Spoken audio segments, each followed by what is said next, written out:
Hello and welcome back to Calculus 3.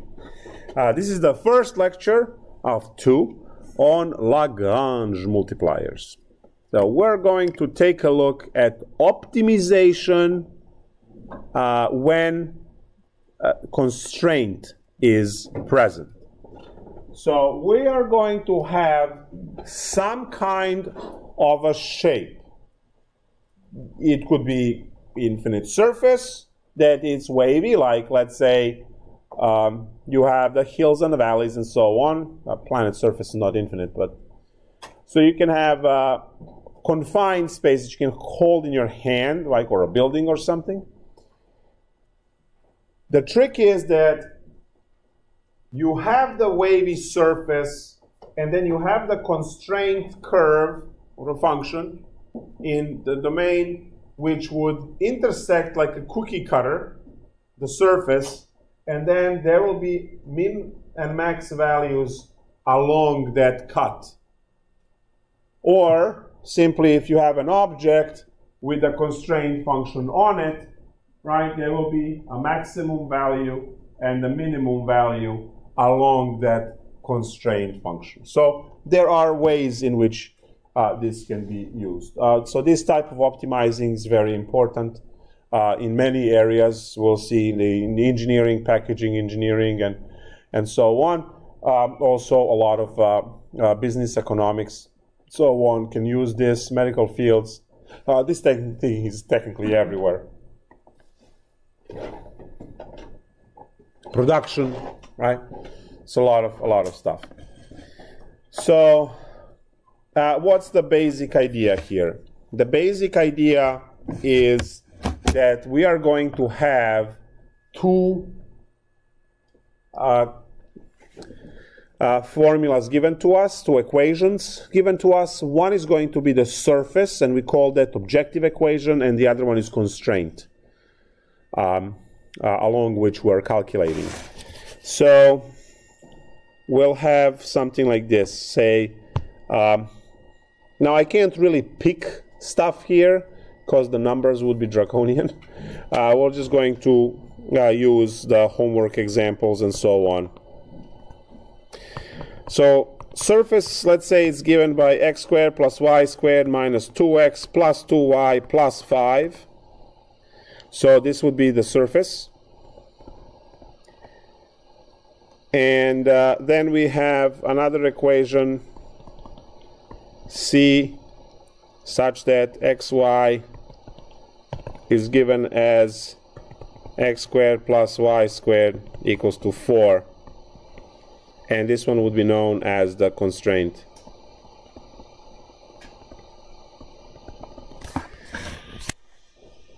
So the surface and the constraint will intersect, and we are looking for min and a max along that intersection.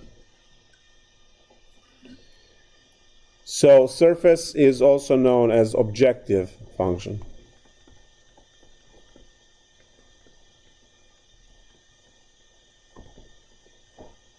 So objective function, and the other one is called the constraint. Now, what is the procedure? The procedure is that we are going to introduce the Lagrange parameter, lambda, into this calculation. We are going to take a look at and solve del f is equal to lambda del g. So we are equaling their partial derivatives, and that will give us the places at which the tangent planes have the same slope, same tilt, whatever you want to call it. And you see that they put the lambda parameter there because we stack them, right? So two planes are parallel. If they have the same elevation, they are just on a different d separation, right? So that's what the lambda technically represents. So this is our Lagrange multipliers formula. And all I need to do is I just need to work out the algebra of this. Now the issue is this formula is not bound for 1 or 2 or 3 dimensions. This is any dimension formula. And the number of dimensions that you have in your problem plus 1 is the number of non-linear systems of equations that you will have to solve. So this problem is cheap. We'll do something more interesting. So let's take a look at this. First, I have to calculate my del f, and we know that del f, if you studied, is the vector of partial derivatives. And then your del g will also be the vector of partial derivatives. So that's our part. So what do I do from there? Well, I just figure out my vectors. So del f is partial in f, so that's 2x minus 2 no copying. And then partial of y is 2y plus 2 equals to lambda partial g, which is the bottom. Oh, by the way, this is your gxy for your partial derivatives. So you just have 2x and 2y. Now, if you ever took linear algebra, you know how to solve these systems. The first one matches the first one, and the second one matches the second one. So we have a blue equation, which is 2x minus 2 equals to lambda times 2x. And then we have the orange equation, which is 2y plus 2 is equal to lambda 2y. You have the system. And then third equation is your g equation, which is a constraint equation, which is x squared plus y squared equals to 4. So here is your system that you need to solve. This is the nonlinear system because you have x squared, y squared, and other stuff will show up. So your job is to, whatever witchcraft you can pull off, right? That is pre-calculus now. Whatever you can pull off to get me the values of x and a y. We don't care about lambda values. That's just a parameter that it sticks around and we don't need it after this calculation is over. All I need is to calculate the x and a y. So what do? Well, the first equation can be clearly divided by 2 and reduced. So that's going to be x minus 1 is equal to lambda x. The second equation can be divided by 2 into y plus 1 equals lambda y. And then I have this x squared plus y squared equals to 4. So now the system is simplified. And we can hopefully solve. Now, for most part, we try to eliminate lambda and not calculate lambda because we don't need lambda.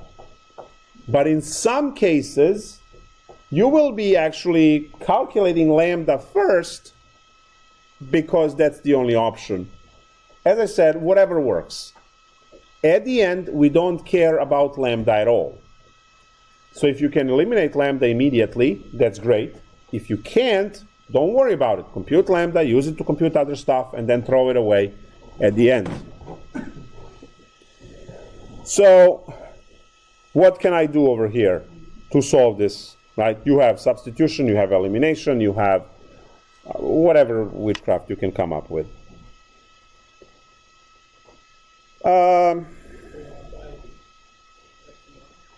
I'm about to say, never divide by x and a y, because there are no guarantees that those x's and y's are not zeros. You see, if x is equal to 0, you can divide by x. And at this point, we don't know. So the only thing that you should be doing is moving stuff left and right and factoring. So that could be something to be done. For instance, on the first equation, is this the only way to solve this? No. This is just one way that I figured out. I'm going to have x minus lambda x equals to 1 is pushed to the right. So I move this way, I move 1 the other way. That's all I did. When I get this, I factor out x and I get 1 minus lambda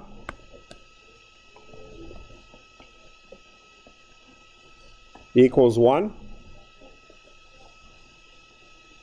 And there you have it. So now I do the same thing for the other equation. So it's y minus lambda y is equal to negative 1. Factor out y, 1 minus lambda is equal to negative 1.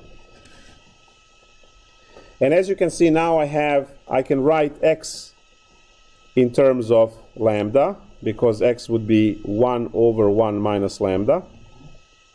And I can write y. So this is one of those cases where we actually get to calculate lambda first.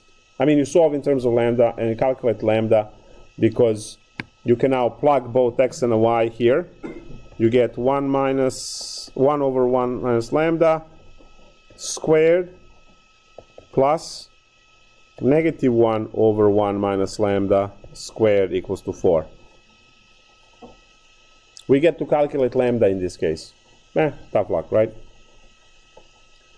When you square this, you get 1 over 1 minus lambda in parentheses squared plus negative 1 squared is another 1. 1 minus lambda squared equals to 4, which is 2 over 1 minus lambda squared equals to 4. And now what you get is there's 4 over 1, cross multiply, 2 equals 4 times 1 minus lambda squared. Divide both sides by 2. 1 minus lambda squared equals to 1/2. Then 1 minus lambda is equal to plus minus square root of 1/2, which is plus minus 1 over root 2, which is plus minus root 2 over 2. So lambda, move it to the right, move this to the left, is 1 minus, plus minus root 2 over 2. Again, we don't need this value. We got it because that was the way to solve this particular case. One of the ways.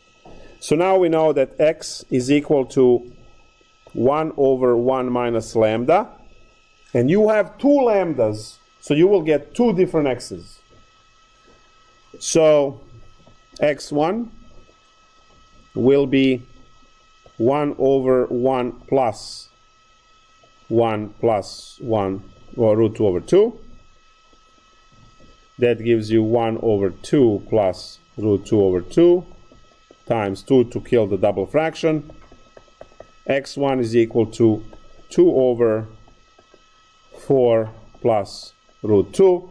You can still go and simplify this by rationalizing and so on, but this problem is already, for a basic problem, too long, so just leave it there. The next one is when you use minus root 2 over 2. Hold on. Why did I put plus here? It's 1 minus lambda. The signs are off. Minus lambda. So this is for lambda equals 1 plus root 2 over 2. So it should be 1 minus 1 minus root 2 over 2. Much better.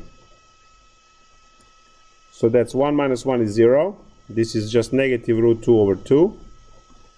It becomes negative 2 over root 2. And when you rationalize it with the root 2, the answer is just negative root 2. That's better.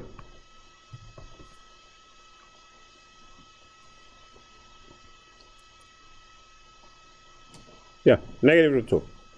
And now for lambda equal 1 minus root 2 over 2, we get our x2, which is 1 over 1 minus 1 plus root 2 over 2. This still cancels, so because it's symmetric, you just get root 2. Perfect. So now we have our x1 and we have our x2. Now it's time to compute those y's. Y was negative 1 over 1 minus lambda. There is a trick, if you know enough algebra, you can just write this as 1 minus lambda minus 1. 1 over lambda minus 1. Because the negative sign from top can distribute on the bottom, and that will just swap the spots. So now, for lambda equals 1 plus root 2 over 2, for that lambda, we have y1 is equal to 1 over 1 plus root 2 over 2 minus 1. That's going to be 1 over root 2 over 2, which is 2 over root 2. Rationalize, rationalize, and it's positive root 2. So y1 is positive root 2. And then for lambda equals 1 minus root 2 over 2, we have y2 equals 1 over 1 minus root 2 over 2 minus 1, which is just negative root 2 calculations. So what do I have in summary over here? I have x1 equals, what was x1? Negative root 2.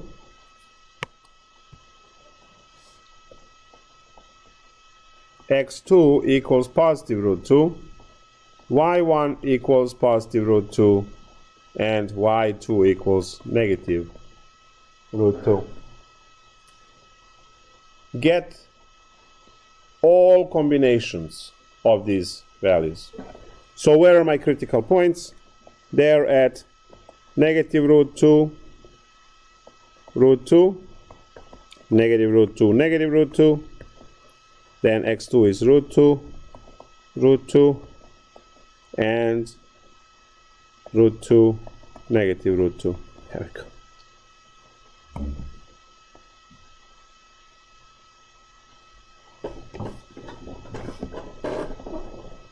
Calculate z values.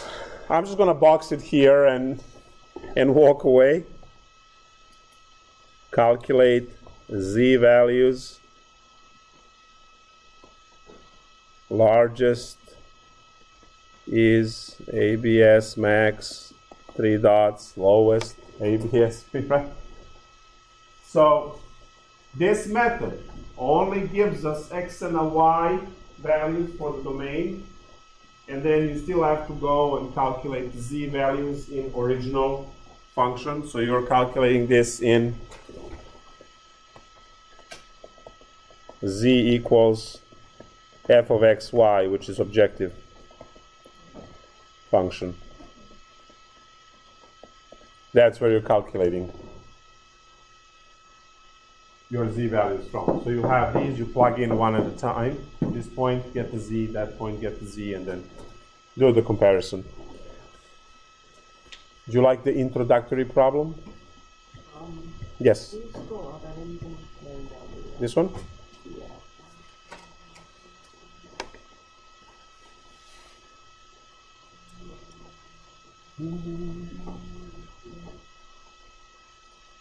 This is the good time for me to say, welcome to Calculus 3. Now, is this hard? No. It's just wrong. It's just, yeah, it's just like 15 pages of calculation, and it's so easy to make a mistake. So it's just, you know which problem now is the last problem to be done on the test, right? It's this one, followed by, before that, min and max problem, right? And what do you want to do first on the exam? What kinds of problems?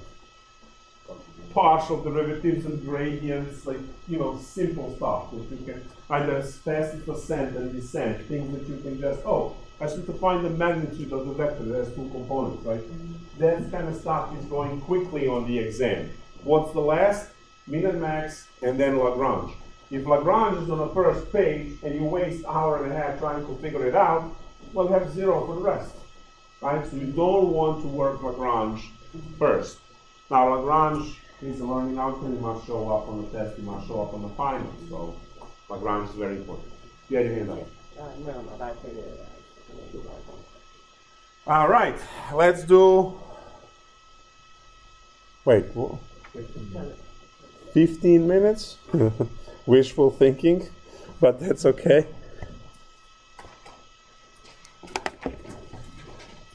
So I'm just going to jump into the homework over here. Take a look at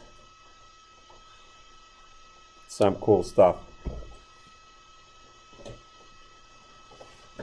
Another vanilla problem, which are 2 variable problems, which means 3 equations. 3 variable problems, 4 equations, right? Because of the extra g equation, because of lambda.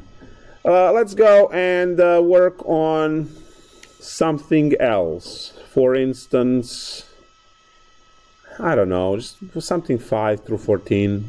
Which one? 9. 9 it is. Your objective equation fxy is given as, oh, xy, thank you. Look at that. And your constraint is given as x squared plus y squared minus xy equals to 9. That's the constraint. So this part over here is your g. So I first write g, xy, as x squared plus y squared minus xy minus 9 equal to 0, so I can take partial derivatives. Guys, if you have variables on this side, you would actually have to make it into implicit equation and then set it equal to 0 so you can take your partials. Lagrange is del f equals lambda del g. So I have my vector of partials over here. That's the partial in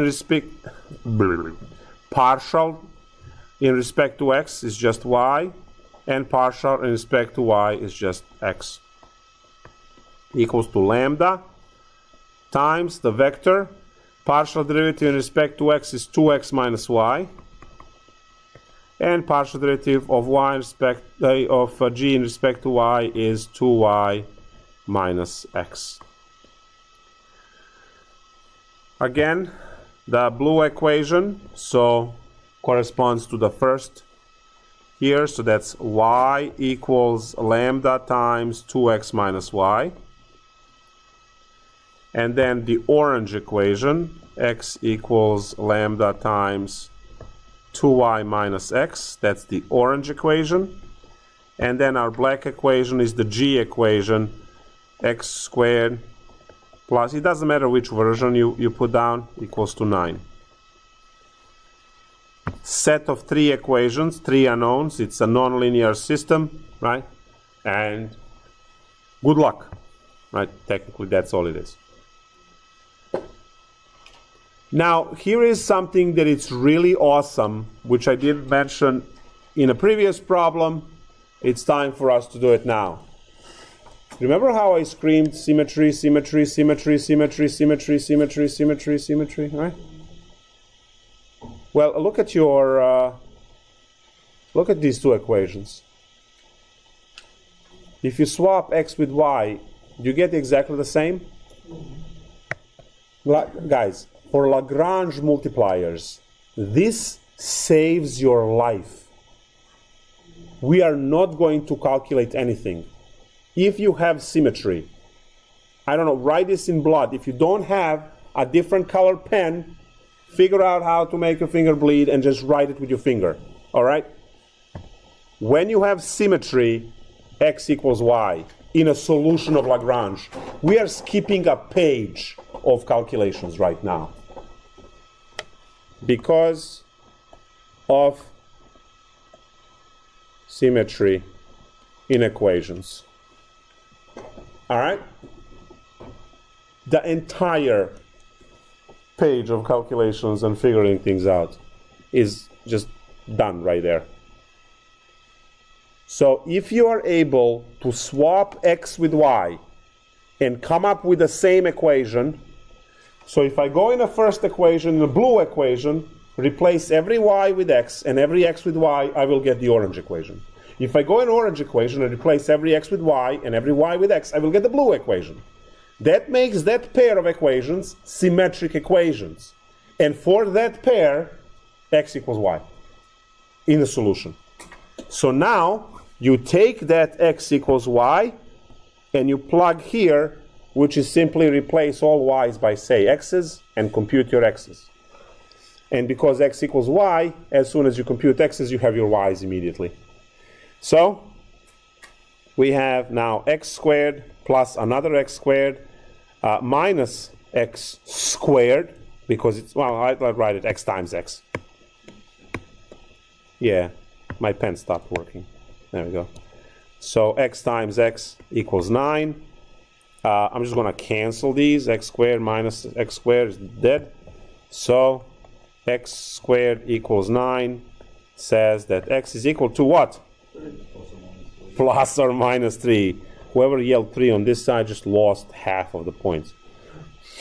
Because plus minus with square root. So that means that y is plus minus 3 as well, because x equals y.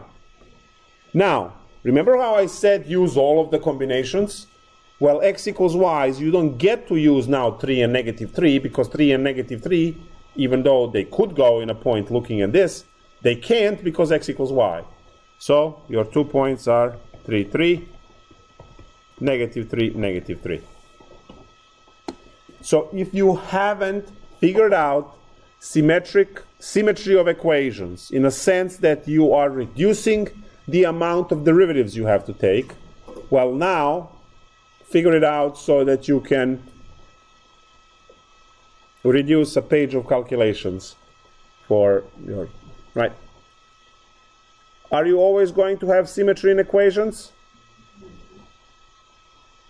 They try very hard to say yes for Lagrange multipliers because it cuts out your work tremendously, right, if you have symmetry.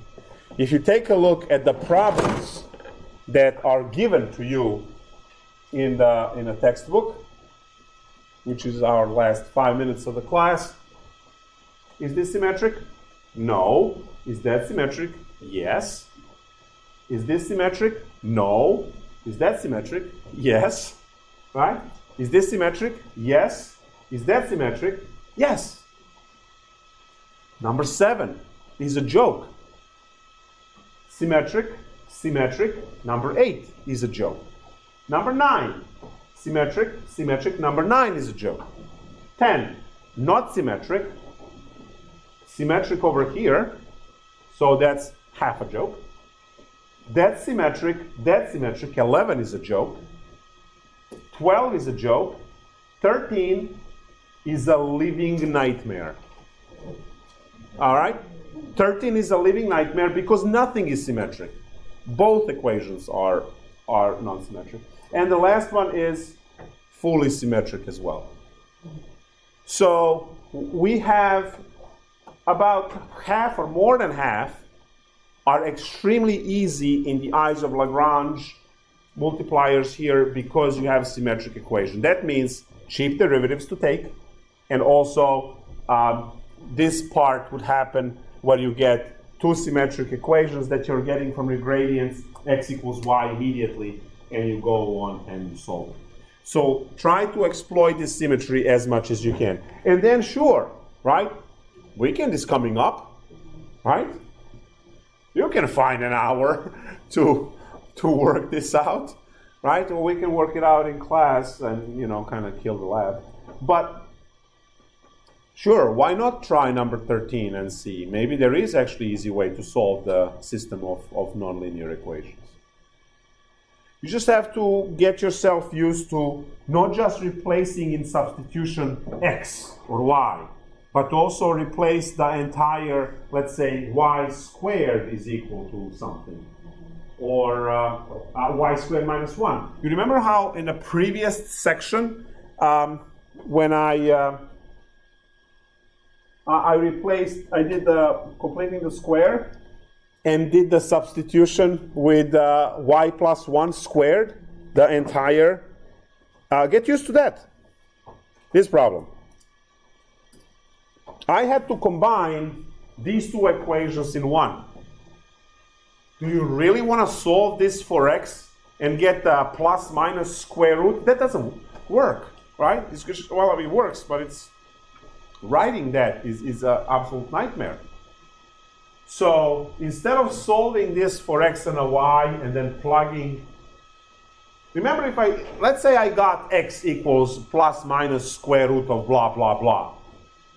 That goes here and here, right? That plus minus square root. The plus minus would be killed in this term because of the square, right? But in this, it would remain as plus minus. And you have to drag that through your calculation until you're finally able to split into two. And that's a problem, right? With a lot of algebra. So instead, what did I say? Let me do the completing the square. You can do on either one of these. And then when you do the completing the square, you are getting the block, which is the same as this block. So you are taking that block out, right? And it's like Legos, right?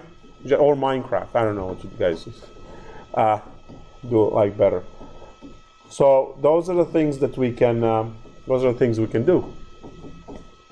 So solving nonlinear systems. Also, if you have trouble with that, I would suggest you look them up on YouTube. Simply just say nonlinear systems of equations. You are going to get, 10,000 videos, and pause the video immediately when the problem starts. Try to do it yourself, and then follow, when you're done or you get stuck, follow what the video is doing. And, it's just tons of practice. There are no rules for nonlinear systems. There are no rules. You have substitution, elimination, but, nonlinear systems could be xy, could be xy squared, could be xy cubed. It's just, you deal with it on a case-by-case basis and you hope for the best. Square roots are going to be in there, and squares, and e to the xy, and all of that kind of stuff. No rules that you can memorize and say, oh, this is how you do the problem. You just have to play with the nonlinear system till you get it. But if you have symmetry, x equals to y, you're done, right? Just plug that in your g equation and go from there. So in the test for Lagrange, do you have to find x and y and then z? Yes, find z. Z because you have a maximum point. This line has a maximum at some z value. So you plug back z. What you do is you say thank you when I put a symmetric equation on it, right? And then those who completely missed this story or, switched off during the lecture, well, you will be sitting there for like 35 minutes trying to calculate. Say, I don't have enough time. No, you just didn't pay attention. That's all it is, right? When you have symmetric equations, x equals y in G solves, we do the problem in 2 minutes. Without that, 30, 40 minutes calculation. You'll choose, right? See you all on Friday. We'll do 3 variable problems, which is 4 equations, and I don't know, lab. Bring in your labs, those of you who haven't done stuff yet. Here's my